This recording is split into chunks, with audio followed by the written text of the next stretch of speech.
नमस्कार मित्रांनो, लक्ष्मीच्या पावलांनी या मालिकेच्या आजच्या भागात आपण बघणार आहोत. सगळे जण घरामध्ये दसऱ्याच्या तयारीसाठी रेडी झालेले आहे आणि आता रावण दहनाची तयारी करू लागलेली आहे. कला रावणाचे 10 मुखवटे बनवते, म्हणजे 10 चेहरे बनवते. त्यानंतर दुसरीकडे रजनी, सुवर्णा आणि सरोज त्या रावणासाठीचे ते कपडे शिवतायत. आणि इकडे आता आबासाहेब हिला काम सांगतायत रोहिणीला. ते म्हणतायत, रोहिणी अगं बघत काय उभी राहिलीयस, चल बरं आधी, चल ते पेंडे इकडे आणून ठेव, इकडे आणायचे ते, चल लवकर काम करायला घे, ये बरं. तेव्हा आता लगेच इच्छा नसताना आता रोहिणी येते तिथे. रोहिणी आता तितक्यात पुढे येते आणि अस्वस्थ असते ती, कारण तिला तिचे प्रॉपर्टीचे पेपर सरवलेले सापडत नसतात. म्हणून आता तिचं लक्ष कुठेच लागत नसतं. पण नाईलाजाने तिला आबांचं काम ऐकावं लागतं. म्हणून ती आता आबासाहेब सांगतात तसं तसं करते. ते जे पेंडे आणायला तिला सांगितलेले असतात ते ती आणते आणि ठेवते. त्याच्या खूप साऱ्या थप्प्या असतात, गड्ड्या असतात, त्या तशाच्या तशा आणून ती तिथे पुढे आणून ठेवत असते. म्हणजे ते जळायला इझी पडतं ना. तितक्यात आता आबासाहेब कलाजवळ जातात आणि म्हणतात, सुनबाई कुठवर आलं काम? तेव्हा कला म्हणते, आबा हे काय, हे बघा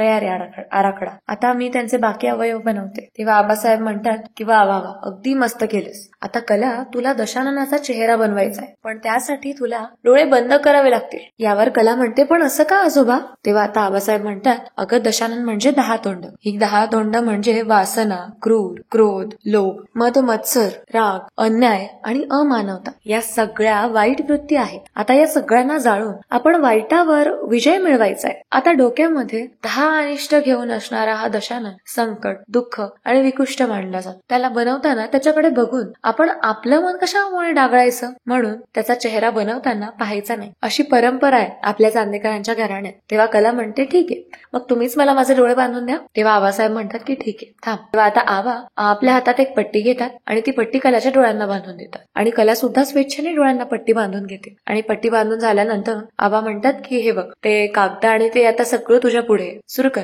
तर दुसरीकडे रोहिणी आता लगेच सुवर्णाला बोलवते आणि ते पेंडे जे सोहम आणि अद्वैत जेव्हा सापळा बनवत असतात तेव्हा त्याला लावत असतात, तेव्हा रोहिणी त्यांना मदत न करता आता ती सुवर्णाला बोलवते आणि सांगते की हे बघ अद्वैत आणि सोहम करतायत ना, त्यांना हे देऊ लाग, त्यांना मदत कर. ओके, मी जाते. आता रोहिणी तिथून निसटायला बघत असते, कारण तिला संशय असतो की कला जी रद्दी चाळते त्या रद्दीतच प्रॉपर्टीचे पेपर्स असणार आहे. आता त्यामुळे रोहिणी तिथे जाते कलाकडे आणि इकडे सुवर्णाला आपले कामं लावून देते. आता रोहिणी जेव्हा तिथे कलाच्या जवळ जाते पुढे, तितक्यात आबासाहेब तिला अडवतात, तिचा हात धरतात आणि तिच्याकडे बघू लागतात. तेव्हा आता घाबरून रोहिणी पण आबांना बघू लागते. आबा म्हणतात, रोहिणी लक्ष कुठे आहे तुझं? अद्वैत आणि सोमच्या बरोबर पेंढा बांधायचं काम तुला दिलेलं होतं ना, पूर्ण झालं का ते? तेव्हा रोहिणी म्हणते, डॅड मी सांगितलं ना सुवर्णाला, बघा ती करते त्यांची मदत, बघा तुम्ही बघा. तेव्हा आबा म्हणतात, अगं तिला बाकीचे कामं आहेत, हे काम मी तुला सांगितलं होतं ना, चल मग चल ये आधी. तेव्हा आता आबासाहेब पुन्हा ते काम रोहिणीला लावतात. तेव्हा आता लगेच आबासाहेब त्या सुवर्णाला म्हणतात, ए सुवर्णा जा आतली कामं बघ, बाजूला हो, चल आता रोहिणी मदत कर, चल चल. अगं हे आवरा लवकर तुम्ही पण. आता आबा असं रजनी आणि सरोजला सांगत असतात. कला आता अगदी मन लावून तो मुखवटा बनवत असते डोळे मिटून. आणि आता ती जेव्हा ते कागद वाळत असते तेव्हा अचानक आता रोहिणीचं लक्ष तिच्यावर जातं.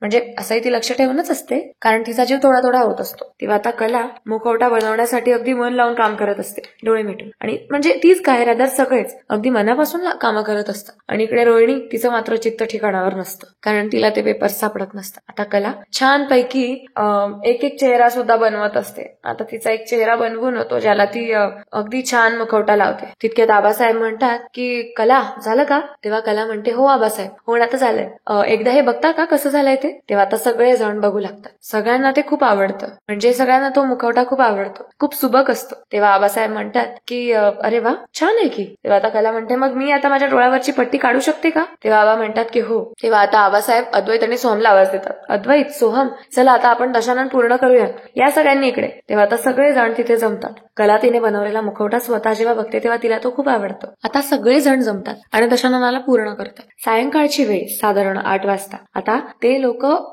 दशाननाला दहन करण्यासाठी चांदेकर कुटुंब सगळं बाहेर आलेलं असतं. अद्वैत आता रावणाच्या समोर आगीची मशाल घेऊन उभा असतो आणि आता आबासाहेब म्हणतात, चला अद्वैत, आता रावणाचं दहन तू कर, दशाननाचं दहन तू कर. तेव्हा आता अद्वैत म्हणतो, हो आबा करतो. तेव्हा आता अद्वैत लगेच दशाननाचं दहन करतो.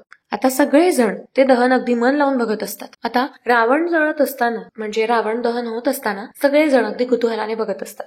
आणि आता कलाने जो मुखवटा बनवलेला असतो, ज्या मुखवट्याच्या मागच्या बाजूला फोल्ड केलेला असतो तो प्रॉपर्टीचा पेपर, म्हणजे ते पेपर्स पण तिने डायरेक्ट फाडून असे फोल्ड केलेले असतात ना, डोळ्यावर पट्टे असल्यामुळे तिला ते दिसत नसतात. त्यामुळे आता ते जे फोल्ड केलेले पेपर्स असतात ते आता जळतात आणि गळून पडतात. तेव्हा आता ते जेव्हा खाली पडतात तेव्हा आता रोहिणीचं त्यावर लक्ष जातं आणि रोहिणी म्हणते, अरे हे कसले पेपर्स आहेत. तेव्हा आता रोहिणी थोडं पुढे जाते आणि बघते तर तिला ते प्रॉपर्टीचे पेपर्स दिसतात. ती अगदी जळून खाक होऊन जाते. तिला खूप असं जळफळाट होत असतो रोहिणीचा. तिला खूप राग येतो कलाचा, कारण कलाने ते पेपर्स त्यामध्ये वापरले. पण आता कला तरी काय करणार, की कारण तिचे डोळे बंद होते. तिला कळलं असतं तर मॅटरच झालं असतं त्यांच्या इथे रोहिणीवर. सो गोष्ट अशी आहे की आता कलाची यात चूक नसते तरी पण आता रोहिणी तिच्याकडे अगदी रागात बघत असते. तिचा खूप संताप झालेला असतो. रोहिणी आता मनोमन म्हणते, या कलाने प्रॉपर्टीचे पेपर्स घेऊन हा रावण तयार केलाय, हिची एवढी हिंमत. तर रोहिणीचा आतल्या आता जळफळाट होत असतो. ती खूप चिडचिड करत असते आणि मनोमन कलाला शिव्या घालत असते. तिथे आबासाहेब म्हणतात की सारं अरिष्ट जळालं, आता सगळं ठीक होणार आहे. तेव्हा अद्वैत आबासाहेबांच्या खांद्यावर हात ठेवून त्यांच्या म्हणण्याचं समर्थन करत असतो. आणि आता अद्वैत सुद्धा स्वतः रावणाकडे बघतो आणि बघता बघता म्हणतो की हे दशानना, तुझ्या जळणाबरोबर तू चांदेकरांच्या घरावर आलेलं संकट सुद्धा दूर कर. म्हणजे तुझ्या जळणाबरोबर तू चांदेकरांवरचं सावट संकट दूर घेऊन गेलाय असं आम्ही समजू. तेव्हा आता अद्वैत असं म्हणतो तेव्हा सगळेजण हात जोडतात त्या अग्नीला आणि सगळेजण नतमस्तक होतात, नमस्कार करतात. आणि कला सुद्धा नमस्कार करत असते. पण मागून रोहिणी तिच्याकडे खूप रागात बघत असते, फिसकारलेल्या मांजरीसारखी. दुसऱ्या दिवशी सकाळी आता अद्वैत त्याच्या खोलीत येतो आणि स्वतःशीच म्हणत असतो, दसरा छान साजरा झाला, सगळ्यांनी मिळून एकत्र सण साजरा केला की खूप छान वाटतं.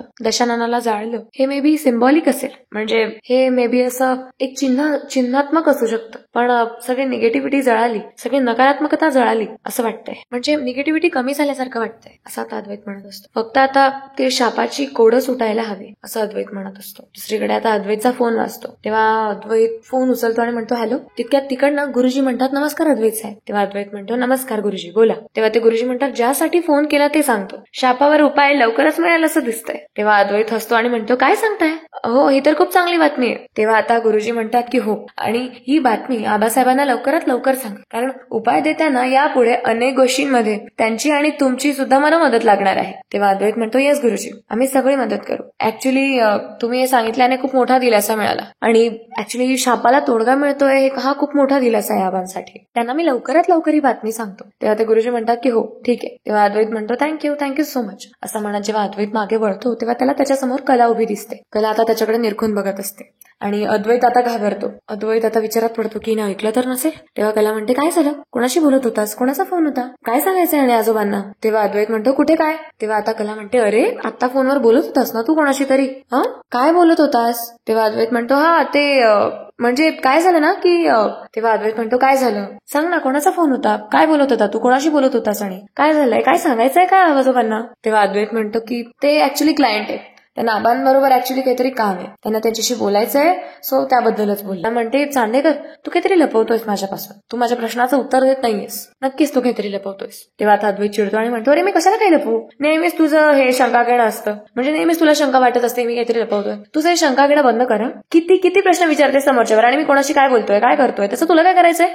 लास्ट टाइम तुझा फोन माझ्या फोन बरोबर सिंक करत होतो तरी केवढं बोलली होतीस मला, ते बरं चालतं तुला. तेव्हा कला म्हणते, तू एवढा बोलतोयस म्हणजे नक्कीच तू काहीतरी लपवतोयस, त्याशिवाय तू काय एवढा काही चिडणारच नाहीस, कारण चिडण्यासारखं मी काही बोललीच नाहीये. तेव्हा अद्वैत म्हणतो, नाही चिडत आहे मी कशाला चिडू, मी नॉर्मलच बोलतोय, मी कशाला चिडू असं तो म्हणतो. मला जायचंय, मला एक काम आहे महत्वाचं, मी जातोय. तेव्हा कला त्याला अडवते आणि म्हणते, नाही थांब चांदेकर, मी तुला जाऊ देणार नाही, मला सांगा की काय चाललंय ते. कला म्हणते, चांदेकर मला सांगावं लागेल. तेव्हा अद्वैत म्हणतो, माझं जरा एक महत्वाचं काम आहे. तेव्हा कला म्हणते, कुठलं महत्वाचं काम. तेव्हा अद्वैत लगेच म्हणतो की तुला डॉक्टरांनी काय सांगितलंय, आराम करायला सांगितलंय ना, आराम कर, चल शंका घेणं बंद कर, चल मला जाऊ दे असं म्हणत आता अद्वैत लगेच तिच्या हातून विसटतो. तेव्हा कला ओरडते आणि म्हणते, चांदेकर मला सांग तरी. आता अद्वैत काही न बोलता तसाच खोलीच्या बाहेर निघून जातो आणि कला मात्र विचारात पडलेली असते. ती विचार करते की चांदेकर नक्की काय लपवतोय माझ्यापासून, चाललंय काय याच्या डोक्यात नक्की, आणि कोणाशी बोलत होता हा. तितक्यात आता अद्वैत लगेच आबांच्या खोलीत जातो आणि आबांना सगळी हकीकत सांगू लागतो. अद्वैत आता आबांना सांगतो की गुरुजी मला म्हणाले की शापावर उपाय लवकरच मिळणार आहे असं दिसतंय.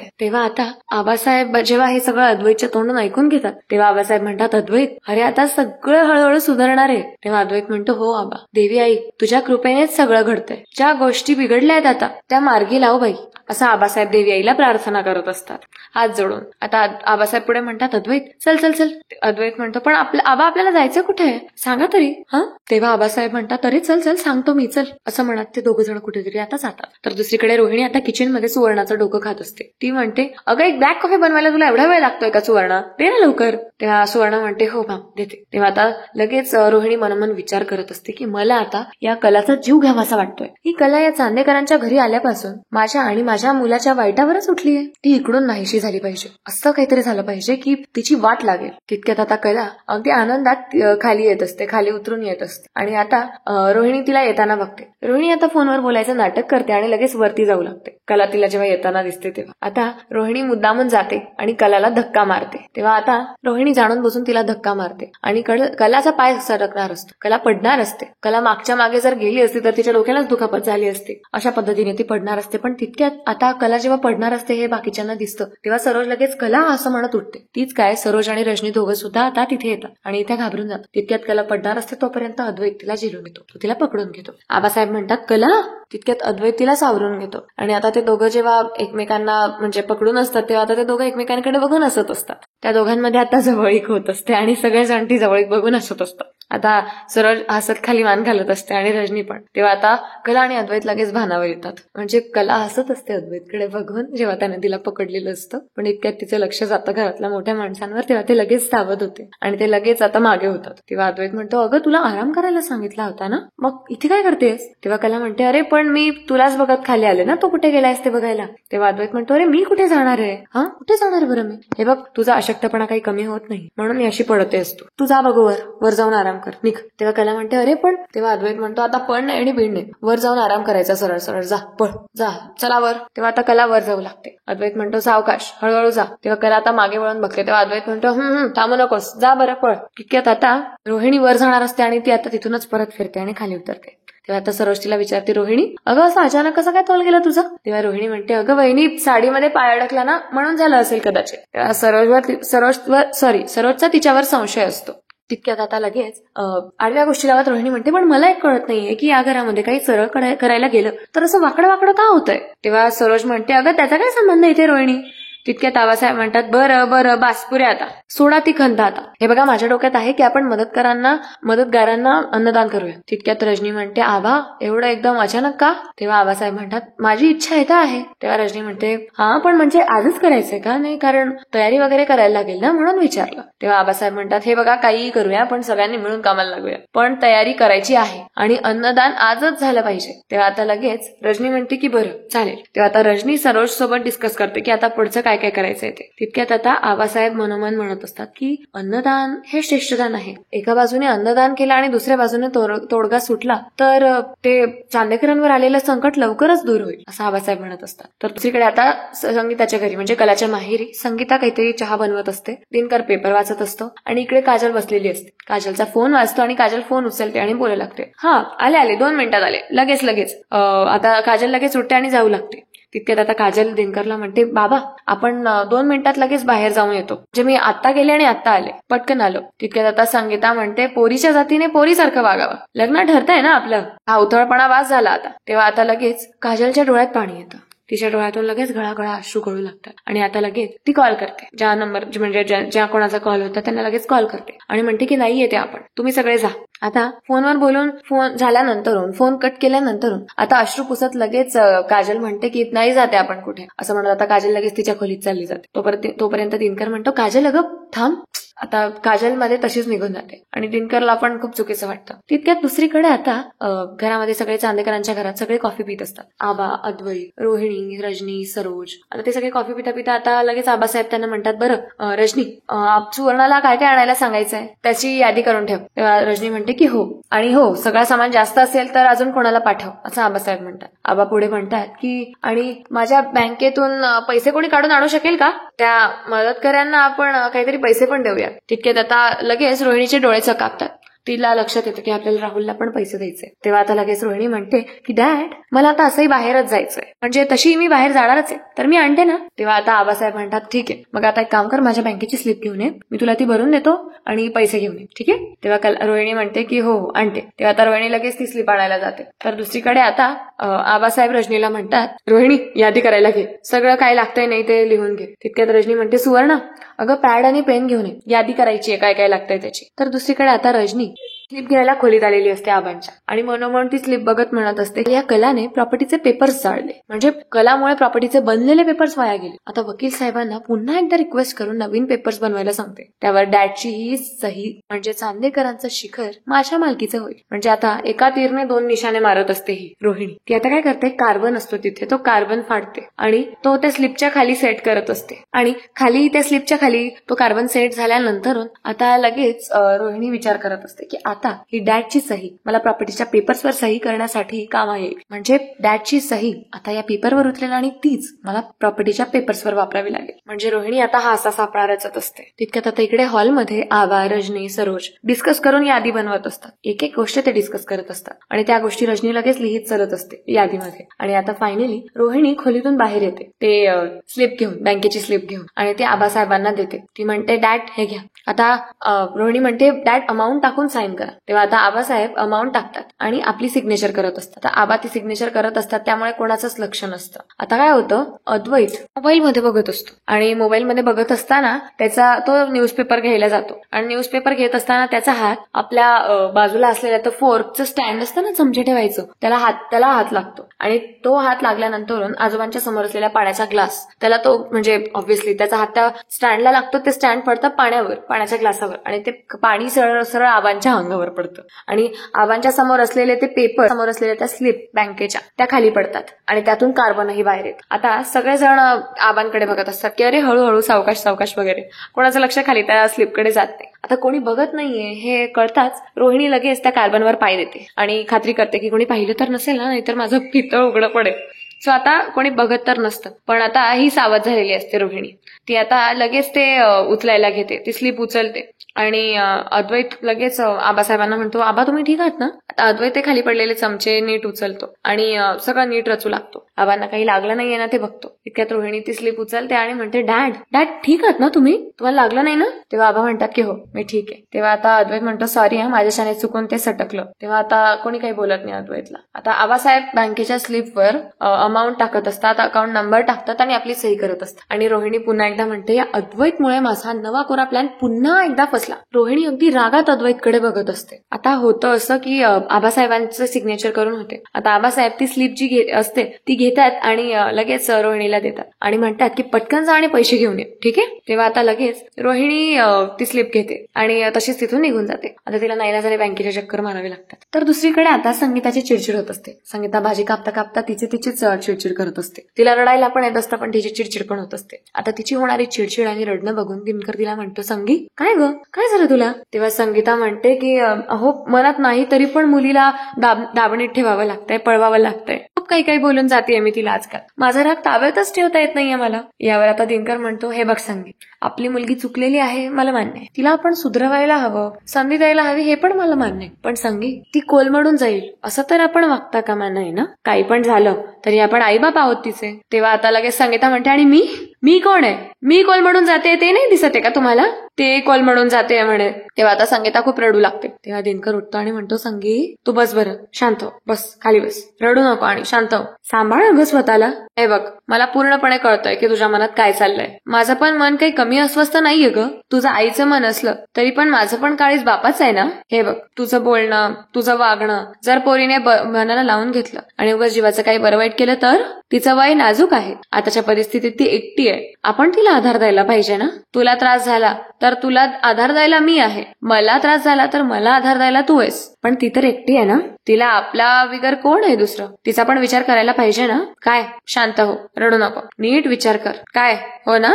तेव्हा आता संगीता खरंच त्या गोष्टीवर विचार करू लागते. तर दुसरीकडे आता अद्वैत आणि कला नाश्ता करत असते. तेव्हा आता त्यांना रजनी म्हणते, अद्वैत तुला आणखीन वाढू. तेव्हा अद्वैत म्हणतो, नाही बस. लगेच कलाला आता रजनी विचारते, कला तुला वाढू आणखीन. तेव्हा कला म्हणते, नाही बस थँक्यू. तेव्हा आता लगेच अद्वैत आपल्या झाल्यानंतर जागचा उठतो आणि कुठेतरी जाऊ लागतो आणि तितक्यात अद्वैतच्या समोर सरोज येते. आता अद्वैत तिच्याशी काहीच बोलत नसतो. तो आता सरळ खाली मान घालतो आणि इथून जात असतो. तितक्यात आता तो काहीच बोलत नसतो. ही गोष्ट कला बघते, म्हणजे कला त्याला आवाज देत असते, चांदेकर. तितक्यात तिचं लक्ष जातं की अद्वैत सरोजशी काही न बोलता तसाच निघून हॉलमधल्या सोफ्यावर जाऊन बसतोय. तर सरोज मात्र अद्वैतच्या मागे तशीच आशा लावून बसलेली असते, उभी असते की अद्वैत आता तरी माझ्याशी बोल. आता ते कलाचा जगदंबा भांडार जाळण्यामागे सरोजचा हात होता हे कळल्यापासून अद्वैत बोलतच नाहीये ना तिच्याशी. तेव्हा आता अद्वैत पुढे जाऊन जरासा थांबतो. त्याला पण वाईट वाटत असतं आणि सरोजला पण. सरोजच्या डोळ्यात खूप पाणी येत असतं. आता ही गोष्ट घडताना रजनी, आबा आणि कला ती काही चारी बघत असतात. आता सरोज कलाकडे बघते आणि कलाजवळ सरोज येते आणि म्हणते, कशी आहे तब्येत तुझी?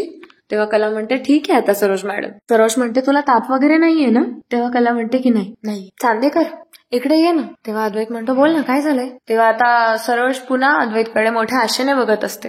अद्वैतला पण वाईट वाटत असतं, पण त्याला ते पटत नसतं बोलणं. तर पुढील भागात आपल्याला बघायला मिळणार आहे मित्रांनो की आबासाहेब काहीतरी बोलत असतात. घराण्याला शाप. तितक्यात आता अद्वैत म्हणतो, आबा थांबा, कारण कला ऐकत असते. आबांच्या मागे कला उभी असते. आता लगेच अद्वैत म्हणतो, आबा थांबा. तितक्यात कला म्हणते, कोणता शाप? माझ्यापासून काय लपवताय तुम्ही हे सगळं? तितक्यात आता विजांचा गडगडाट होऊ लागतो, विजा चमकू लागतात. तितक्यात आबासाहेब म्हणतात, अद्वैत आता लपवून काही अर्थ नाहीये, सांगून टाक तिला हे सगळं. तेव्हा अद्वैत म्हणतो की म्हणजे अद्वैत आता कलाच्या जवळ येतो आणि तिला सांगतो की या घरात चांदेकरांच्या कुटुंबात कोणाचंही नातं टिकणार नाही असा शाप मिळालेला आहे आपल्या कुटुंबाला. तेव्हा आता कला कोसळून पडणार असते. तितक्यात अद्वैत तिला सावरतो आणि पकडतो. कला आता दुसरीकडे खोलीत असताना आता अद्वैतला जाब विचारते. ती म्हणते की मला शापाची एवढी मोठी बातमी तू सांगितली नाहीस, तू माझ्यापासून ती लपवलीस, कशासाठी? कला त्याच्यावर खूप चिडत असते. तितक्यात आता अद्वैत कलाला पकडत म्हणतो की अगं आपल्या संसारासाठी खरे मला कोणत्याही परिस्थितीत तुला गमवायचं नाहीये खरे. अगं म्हणून मी तुला काळजीपोटी तुला हे सगळं सांगितलं नव्हतं. असं अद्वैत आणि कला दोघं रडत असतात. तेव्हा कला अद्वैतच्या जवळ जाते आणि म्हणते की चांदेकर, शापामुळे मी तुझ्यापासून दूर जाणार नाहीये आणि कुठलाही शाप नाहीये की जो आपल्यात दुरावा निर्माण करेल. असं म्हणत कला अद्वैतला सावरते आणि त्याला घट्ट मिठी मारते. तर मित्रांनो, अशा प्रकारे ते दोघंही आता हिरिरीने एकमेकांना दिलासा देत असतात आणि दिलगिरी व्यक्त करत असतात. तर मित्रांनो, हा होता आजचा एपिसोड. तुम्हाला आजचा एपिसोड कसा वाटला हे कमेंट्समध्ये सांगायला विसरू नका. व्हिडिओला लाईक करा, चॅनलला सबस्क्राईब करा, तुमची मतं कमेंट्समध्ये सांगत चला हा. आणि नुसतं बघत नका जाऊ, व्हिडिओला लाईक पण करत चला. आपण रोजचा एम सेट करतोय. आता बघूया आपण कालच्या व्हिडिओचं एम जे सेट केलं होतं ते अचीव्ह झालंय की नाही. Let me check. अरे कालच्या व्हिडिओला तर काहीच एवढा खास लाईक्स नाहीये. व्ह्यूज तुम्ही एवढ्या देतात आणि म्हणजे बघणारे प्रेक्षक एवढे, पण साधा लाईक करायला तुम्हाला जमत नाहीये का? न विसरता आजच्या व्हिडिओला मला लाईक्स हवे आणि आजचं आपण प्रांजळ मनाने खरंच 1000 लाईक्स पर्यंतचं टार्गेट सेट करणार. बरं मित्रांनो, त्याही पलीकडे आता वळूया आपल्या कमेंट सेक्शनकडे, ज्यामध्ये प्रेक्षक आपल्याला भरभरून प्रतिसाद देतात, छान छान कमेंट्स करतात. सो आता आजची पहिली कमेंट आलेली आहे सुशीला मस्के यांची. त्या म्हणतात की खरंच ताई, मला तुमच्या आवाजात मालिका ऐकायला आवडते. Okay, thank you so much. त्यांना कला अद्वैतची जोडी पण आवडते. त्यानंतर आहे रजना डांगे, विजया काटे, त्यानंतर आनंद केसवानी सर आहेत. ते म्हणतात रोहिणीची अवस्था बघण्यासारखी आहे. ती म्हण आहे ना, दुष्काळात 13वा महिना. ओके, ते म्हणतात दुष्काळात 13वा महिना. Wow, nice try. खूप छान शिकताय तुम्ही मराठी. खूप छान प्रोग्रेस झाली बाय द वे. अगेन ते म्हणतात beautiful presentation, thank you so much. Again your way to explain that thing, I love it. By the way, मला तुम्हाला सगळ्यांना सांगायला आवडेल की काल ना काय झालं, त्यानंतर होईलच प्रेम या मालिकेमध्ये जो युगची भूमिका साकारतोय म्हणजे श्रेयश कदम, माझं काल त्यांच्याशी लाईव्ह वर बोलणं झालं. खूप छान पर्सन म्हणून ते खूप छान आहे. आणि काल त्यांनी मला लाईव्ह वर म्हणजे जॉईन करून घेतलं होतं. लाईव्ह जॉईन करायची संधी दिली होती. आम्ही खूप छान गप्पा मारल्या. सो मला अगदी आतुरता होती की मी कधी माझ्या ऑडियन्स सोबत ही गोष्ट शेअर करणार आहे. त्यानंतरून म्हणजे मला सांगावंसं वाटलं, सो मी सांगितलं. त्यानंतरून आहेत प्राजक्ता कांबळी. त्या म्हणतात दसऱ्याच्या खूप शुभेच्छा तुम्हाला पण. शुभांगी बडेकर, प्राजक्ता कांबळी यांनी पुन्हा एकदा कमेंट केली. नंदू खाले, ओके, नवीन कमेंटर ऍड झालेले आहेत. रंजना खळे, ओके, रंजना खळे आहेत त्या. चित्रा लांगे, मृणाल पाठक, त्यानंतर शुभांगी बडेकर आहेत, स्पेशली त्या ठाण्याच्या आहेत. त्यानंतर आहेत लतिका जाधव, त्या आहेत पुण्याहून. Okay, that's nice. Vasant Joshi आहेत. ते म्हणतात की मध्यंतरी 4-5 दिवस आपण सुट्टीवर रावण दहन करण्यासाठी गेला होतात का? कारण आपला आवाज कानास ऐकायला मिळाला नाही म्हणून चुकल्यासारखं वाटत होतं. Okay, actually the thing is, मला सांगायला आवडेल की मी जरा अवेलेबल नव्हती. काही काळासाठी मी बाहेर गावी होते आणि शिवाय माझा आवाजही ठीक नव्हता. त्यानंतर आहेत अंकुश Baviskar, Ranjana Dange, Kaushalya Chavan, Rajesh Kundurkar, okay, Sneha Boite, Sneha Savarkar, okay, Sneha 2, okay, Uma Mali आणि विजया काटे. त्यांचं असं म्हणणं आहे की विजया कांटेंचं म्हणणं आहे, दीदीच्या आवाजात ऐकलं की असं वाटतं कलाच बोलते. Okay, thank you so much. तुमचं हे प्रेम असंच राहू द्या कायम. मला खूप छान वाटतं आणि असंच रोज रोज कमेंट्स करत चला आणि नुसत्या कमेंट्सच नाही, व्हिडिओला लाईक पण करत चला. चला तर मग मित्रांनो, वेळ झाली आहे थांबण्याची. भेटूया पुढच्या व्हिडिओमध्ये लवकरच. तोपर्यंत धन्यवाद.